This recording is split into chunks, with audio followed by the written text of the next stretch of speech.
एक बात नहीं समझ में आती है, ये कंटेमिनेशन कैसे आ जाता है?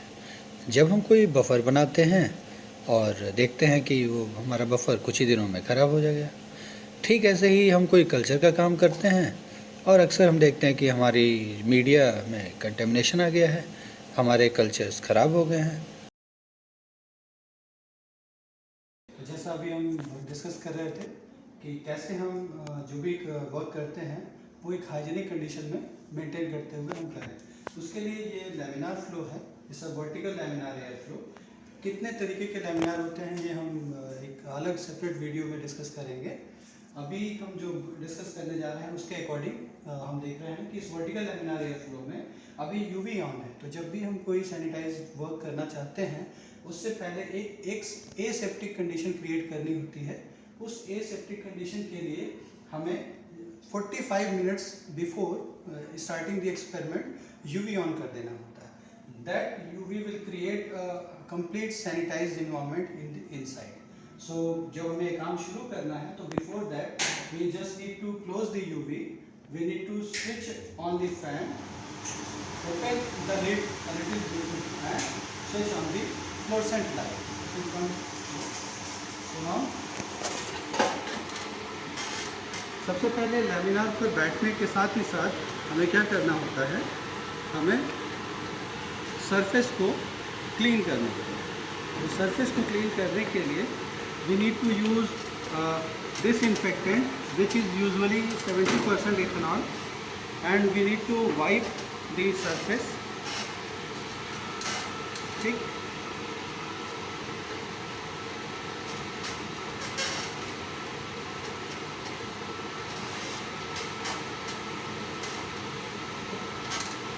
एंड आप देख रहे हैं कि मैंने ग्लव्स पहन रखा है। नॉर्मली ग्लव्स हम इसीलिए पहनते हैं क्योंकि हमारे हाथों से भी बहुत सारे एंजाइम्स और प्रोटीन्स और सिक्रेटरी प्रोटीन्स रिलीज़ होते रहते हैं जो कि एक तरीके से कंटेमिनेशन कॉज कर सकते हैं। इसलिए हमें ग्लव्स पहनना और बेसिकली डिनेटाइल ग्लव्स पहनना बहुत ज़रूरी होता है। अभी जब भी हम कोई पाइपेट यूज़ करेंगे तो हमें ये चीज़ मेक श्योर देखनी है कि पाइपेट हमेशा उसकी मैक्सिमम कैपेसिटी पर हो, बिकॉज़ अगर हम इसे उसकी लो कैपेसिटी पर रखते हैं तो स्प्रिंग पे टेंशन क्रिएट होगा। ये स्प्रिंग की टेंशन इसके कैलिब्रेशन को अफेक्ट करेगा। इसलिए हमेशा पाइपेट्स को उनकी मैक्सिमम कैपेसिटी पर रखना चाहिए। एक ये चीज़ हमें ध्यान देनी है। दूसरी ये कि आप देखेंगे जो भी टिप्स हैं, जैसे अभी आप यहाँ देख रहे हैं ये सारी टिप्स फिल्टर बैरियर के साथ यूज़ होती हैं। कभी भी टिप्स को हम जो देखते हैं कि अगर हम कोशिश ये करनी चाहिए कि टिप पाइपेट्स से डायरेक्टली हम अटैच करके यूज़ करें। अगर हमारे पास लूज़ टिप हैं, सपोज़ हमारे पास ये लूज़ टिप्स के फॉर्म में है पैकेट में, तो कभी भी हमें टिप का ये लोअर पोर्शन हाथों से टच नहीं करना चाहिए। हमें हमेशा ये नेक रीजन से पकड़ करके इसे पिक करना चाहिए और पाइपेटिंग करनी चाहिए। और डिस्पोज ऑफ करने के लिए ये आप देख रहे हैं कि एक नोजल दी हुई है, इसे आप प्रेस करेंगे तो ये रिलीज़ हो जाएगी। ठीक, तो दूसरी चीज़ हमें कभी भी जब मल्टीपल पाइपेटिंग करनी है तो कोशिश ये करनी चाहिए कि सेम टिप से सारे एक्सपेरिमेंट ना परफॉर्म किए जाए। तो we need to change the tips with every steps. अभी आप देख रहे हैं कि ये हमारे पास कुछ एपेंडॉक ट्यूब्स हैं। इन एपेंडॉक ट्यूब्स को कैसे हैंडल किया जाना चाहिए ये भी बहुत इंपॉर्टेंट है। इन एपेंडॉक ट्यूब्स के नेक पोर्शन पे आप देख रहे हैं these are the very sensitive zone. अगर हम इस पोर्शन को बेयर हाथ से छुएंगे तो क्रॉस कंटेमिनेशन के चांसेस और कंटेमिनेशन के चांसेस बढ़ जाएंगे। इसलिए हमें ग्लव्स के सहारे और हल्का सा लिड को हमें प्रेस करना है और ये ओपन हो जाए।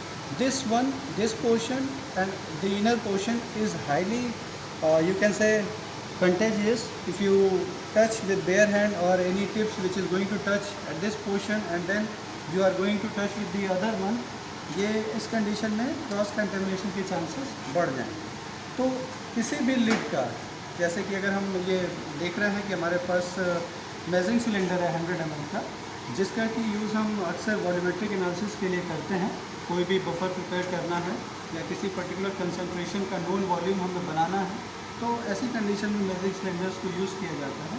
इनका ये नेक पोर्शन हमेशा किसी भी रिएजेंट का जो आप देख रहे हैं कि जितने भी ऐसे कंज्यूमेबल्स आइटम्स आते हैं आपको उसको नहीं यूज़ करना है, ठीक है। तो नेक इज़ वेरी